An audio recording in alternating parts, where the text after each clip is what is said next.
शीतला माता की पूजन का विधान है, उस विधान में कोई गर्म चीज की महत्वता नहीं है क्या? कोई गर्म चीज की महत्वता? फिर भी दुनिया के लोग अपनी बुद्धि लगाकर माता की जब पूजन करने जाते हैं तो वहां अगरबत्ती भी जलाते हैं और दिया भी जलाते हैं। अब एक तरफ तो तुम माता को ठंडा पानी का भोग लगा रही हो, एक तरफ तो ठंडा भोजन चढ़ा रही हो, एक तरफ तो ठंडे का प्रयास कर रही हो, और ऊपर से माता को तुम दिया लगाकर अगरबत्ती लगाकर तुम माता को सम्मुख में गर्म तत्व को प्रदान कर रही हो, और फिर आकर कहती हो कि मेरा बच्चा क्यों बीमार पड़ता है, मेरे पति को आगे बार बार ये कष्ट क्यों आता है, घर में लोग चिड़चिड़े क्यों हो जाते हैं, घर में लोग क्लेश क्यों करते हैं, आखिर कारण क्या है? तो कारण तो तुम खुद हो कि जो चीज लिखी है वो ना करते हुए दुनिया जो कर रही है तुम वो करना चाहते हो। तुम भगवान की पूजन उस विधान से नहीं करना चाहते जो विधान शास्त्रों में।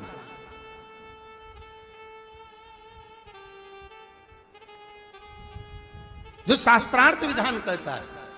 महाराज, शीतला माता की पूजन में कहीं ऐसा लिखा है कि तुम दिया लगाना, अगरबत्ती लगाना? शीतला माता की पूजन में लिखा है एक लोटा पानी लेना, उस जल में पुष्प आदि लेकर माता को ठंडा भोजन का सुंदर भाव से माता का स्नान कराकर पूजन करना, अर्चना करना, कुंकू चावल रोली मोली जो चढ़ा सकते हो, चुनरी वस्त्र आदि जो चढ़ाना हो चढ़ाओ, पर यह नहीं लिखा कि तुम दिया भी लगाना कि अगरबत्ती भी लगाना, क्योंकि गर्म तत्व वहां चाहिए माता।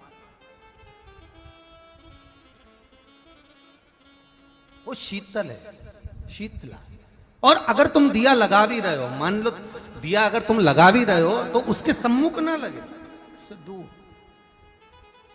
बहुत दूर। शीतला माता की पूजन होती है ठंडे समय में, शीतल समय में। शीतला माता ने यह नहीं किया कि रोटी बना के उठो और थाली लेके लाइन में लग जाओ। तुम देखना, शीतला माता की पूजन करने लोग जाते ना शीतला सप्तमी, शीतला अष्टमी पे, बस 11 बजे तक तो रोटी बनाती रहेगी, सामान बनाती रहेगी, 1-1.5 घंटा में ठंडा हुआ, 12:30 बजे उठ के सीधे लाइन में लग जाएगी, जल्दी से पूजन करके सो जाऊंगी, काम खत्म। शीतला माता ने भी सोच लिया, बस तूने मुझे बेवकूफ बनाया, अब रुक जा तू। 11 बजे तक भोजन बनाया, 10 बजे तक भोजन बनाया, 1 बजे रात को लाइन में लग गई पूजन करने के लिए। 1 बजे रात को न जाने किसने पहला दी कि 1 बजे रात को लग जाओ लाइन में, सुबह तक पूजन करके अपने घर आ जाओ, फिर आराम से आके सो जाओ। अब इतनी जल्दी क्या है भगवान के पूजन की? माँ की पूजन करने जा रहे हो, माता से लाड़ लड़ाने जा रहे हो, अपनी माता से अपने दिल की बात कहने के लिए जा रहे हो, अपने स्नेह की बात कहने के लिए जा रहे हो, तो धीरे धीरे प्रेमवश आनंद से माता की आराधना शीतल समय में, ठंडे समय में। ठंडे समय का मतलब है भीतर से ठंडे होकर, अपने भीतर से ठंडे होकर।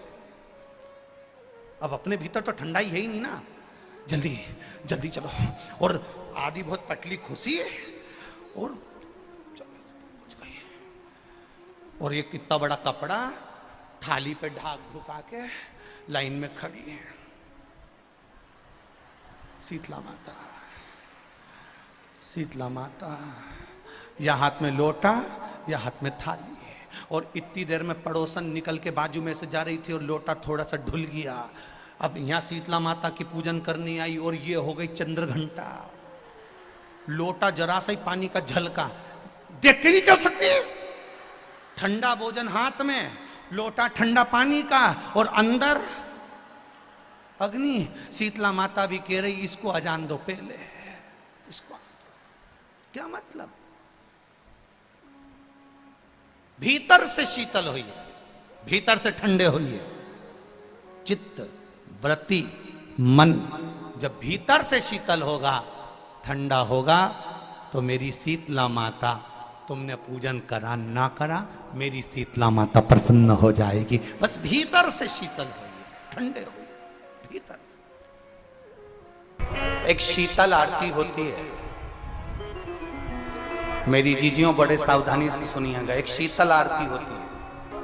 कभी अगर तुम्हारे जीवन में अगर कभी तुमको ऐसा लगे कि रोग बड़ा भारी हो चुका है और बहुत भारी रोग मुझे घेरता जा रहा है, या डॉक्टर को दिखाने जा रहे हो और तुम्हें ऐसा लग रहा है कि डॉक्टर कोई बड़ी बीमारी बताएगा, तो उस समय पर शीतल आरती का प्रयोग करें। एक पुष्प हाथ की हथेली में रख लीजिए, एक पुष्प हाथ की हथेली में रख लीजिए, और यहां तक शास्त्र कहता है अगर हो सके तो आंकड़े का अगर पुष्प मिल जाए, तुम्हारे यहाँ क्या बोलते हैं उसको, मंदार का फूल, आंकड़े का फूल, अकौए का फूल, जो शंकर भगवान पे चढ़ता है, छोटा सा होता है, घुंघरू जैसा होता है वो, उसको तुम्हारे यहाँ क्या बोलते हैं हरियाणा में? आंख का ही पुष्प बोलते हैं। आंख का पुष्प मिल जाए तो ज्यादा अच्छा है।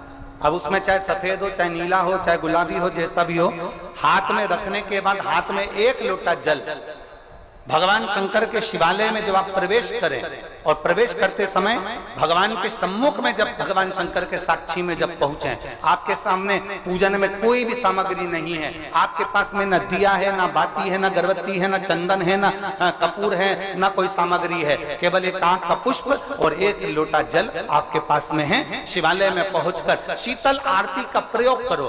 11 बार भगवान शंकर के 11 रुद्रों का स्मरण कर कर जब 11 बार शंकर के शिवलिंग के ऊपर से नीचे तक वो कलश को जब घुमाया जाता है, और घुमाने के बाद वो आग का जो पुष्प है वो अशोक सुंदरी वाली जगह पर समर्पित कर कर भगवान शंकर को जो जल चढ़ाया जाता है, जो जल समर्पित किया जाता है, डॉक्टर भले तुमसे कह रहा हो कि तुम्हें बड़ी बीमारी के चांस हैं, आप जाकर एक बार चेक कराना, तुम्हें वो बड़ी बीमारी निकलेगी ही नहीं, उस रोग से तुम मुक्त हो।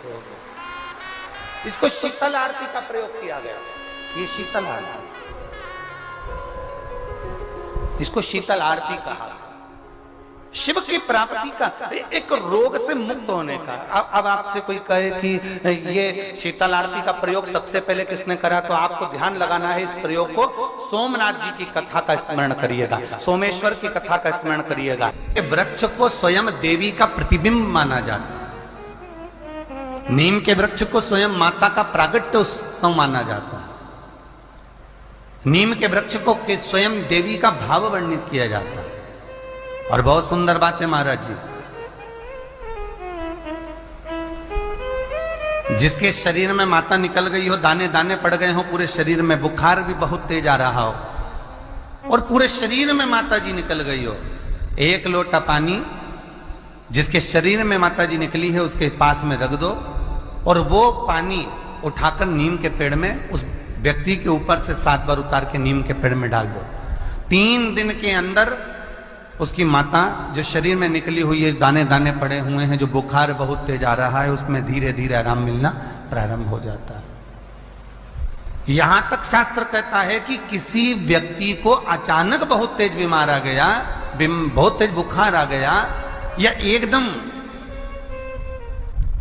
में भी आपको अगर जलन पड़ रही है, कंठ रुक रहा है, बुखार बहुत तेज आ रहा है, शरीर में ताप है, डॉक्टर को दिखाओ मना नहीं है, सब कुछ करो मना नहीं है, पर एक लोटा पानी अपने ऊपर से उतार कर 21 बार नीम के पेड़ में ले जाकर नाम गोत्र बोलकर डाल दीजिए, और नीम के पेड़ के नीचे की मिट्टी को अपने कंठ पर लगा लीजिए।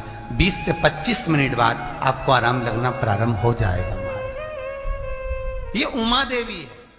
जगह की मिट्टी काया के रोग को ठीक कर देती है महाराज। अगर किसी व्यक्ति को चर्म रोग हो गया, कुष्ठ रोग हो गया, चमड़ी सफेद पड़ गई, रोग समाप्त नहीं हो रहा, बढ़ते जा रहा है, औषधियां आपने बहुत कर ली, तो 3 जगह की मिट्टी आपको फल प्रदान करेगी।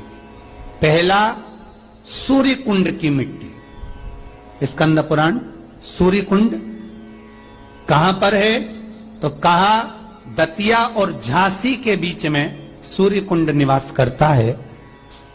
उस सूर्य कुंड की मिट्टी को लाकर जिस व्यक्ति को कुष्ठ रोग हो गया हो, शरीर की चमड़ी सफेद पड़ गई हो, स्कंद पुराण कहती है सूर्य कुंड की मृदा लगा लेने से 5 से 7 दिन में रोग समाप्त होने लगता है महाराज। पर सूर्य को सर्वाधिक प्रियता क्या?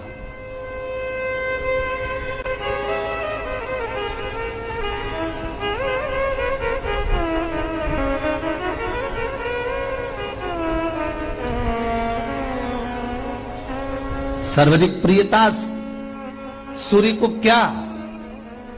क्योंकि सूर्य तपता है, तो उस तपन को मिटाने के लिए सूर्य देवता के शरीर पर गाय का घृत मला जाता। जैसे शनि को तेल लगाया जाता है, सूर्य को घृत मला जाता। इसलिए सूर्य कुंड का एक नियम है कि सूर्य कुंड पर से अगर हम मिट्टी लेकर आते हैं, शरीर पर लगाने के बाद जब शरीर का चर्म रोग समाप्त हो जाए, सफेद चमड़ी अपने वापिस रंग में आ जाए, तब आप जितनी कामना कर कर आते हैं उतना घी उस सूर्य कुंड के पास में डालना पड़ता है। 1 किलो, 2 किलो, आधा किलो, 250 ग्राम, 25 ग्राम, 50 ग्राम, जो आपने कामना करी है उतना चढ़ाना पड़ता। पर वो घी गाय का होना चाहिए, और उस घी का प्रयोग कोई नहीं कर सकता। इसलिए आज भी स्कंद पुराण में तो केवल सूर्य कुंड का वर्णन है, घृत का वर्णन है, पर स्थान आज भी झांसी और दतिया के बीच में जो सूर्य कुंड विराजमान है, आज भी वहां पर कुंड के पास में एक घी का कुआं है जिसमें घी डाला जाता है, पर उस घी का प्रयोग कोई दुनिया का व्यक्ति नहीं कर सकता। जो करता है वो शरीर में फपोले पड़ जाते हैं और बाद में सड़कर मर जाता है।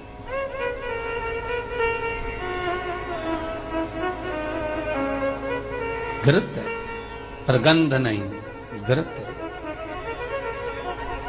3 जगह की मृदा जीव को सुख का अनुभव कराती है। पहला सूर्य कुंड महाराज, दूसरा वर्णन करा है जिस स्थान पर गौ माता को बांधा गया हो और गाय अपने बछड़े को, बछिया को जन्म देती हो, उस स्थान पर उसकी मिट्टी, उसकी मृदा, उस जगह की रज, जब मकान का मुहूर्त होता है, दुकान खोली जाती है, दुकान बनाई जाती है, दुकान में कोई अग्नि का प्रवेश हो, उससे पहले जहां पर गाय ने अपने बछड़े को जन्म दिया हो, बच्चे को जन्म दिया हो, उस स्थान की मिट्टी उस भूमि पर लेपन कर दी जाए तो जिंदगी में कभी संपदा की कमी नहीं हो सकती महाराज। ये दूसरी मृदा। तुम्हारे नगर में, तुम्हारे मोहल्ले में, तुम्हारे क्षेत्र में कहीं शंकर का मंदिर है और तुम अगर 1 लोटा जल चढ़ाने के लिए जाती हो, तो मेरी माताओं के लिए यह विशेष है, मेरी जीजियों के लिए विशेष है, मेरी बेटियों के लिए विशेष है कि 3 स्थान शंकर के शिवलिंग में, 3 स्थान ऐसे हैं जहां का स्पर्श कर लेना चाहिए और अपने मन की कामना बाबा से कह देना चाहिए। तो कहते हैं वो नारी को जिंदगी में कभी दुख नहीं झेलना पड़ता है।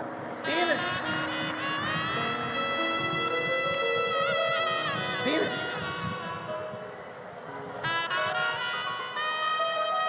और बड़े शुद्ध भाव से, बड़े श्रेष्ठ भाव से समझिएगा जरा। ये शिवलिंग है, यह जलाधारी है, ये उसका जल जाने वाला स्थान। इधर कार्तिकेय, गणेश कार्तिकेय का स्थान, बीच में अशोक सुंदरी का स्थान, ये माता पार्वती जी का हस्त कमल, ये भगवान शंकर का शिवलिंग। शिवलिंग के ऊपर जो 1-1 बूंद पानी टपकता है कलश में से, वो शंकर जी की 5 लड़कियां, जया, विषहरा, शामली बारी, दौतली, देव। 3 स्थान मेरी जीजियों के लिए, मेरी बेटियों के लिए, मेरी माताओं के लिए। पहला, भगवान शंकर का जल जहां से गिरता है उस स्थान पर अपने हस्त कमल को लगाना। दूसरा, जो माता का कटी भाग, माता का हाथ, जो माता का सुंदर हस्त कमल है, उस हस्त कमल पर स्पर्श करना।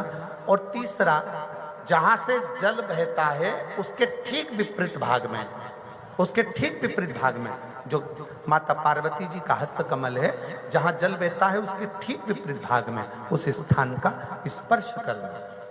अगर ये 3 स्थान ऐसे हैं, आप माता के, आप शिव जी के मंदिर में जा रहे हैं, भगवान शंकर के मंदिर में जाकर जल चढ़ा रहे हैं, शिव की अर्चना कर रहे हैं, तो 3 स्थान पर मात्र स्पर्श मात्र कर लेने पर, अपनी कामना कह देने पर स्त्री को कभी जिंदगी में दुख नहीं झेलना पड़ता। और कितना भी, फिर एक प्रैक्टिकल, फिर एक प्रयास करो,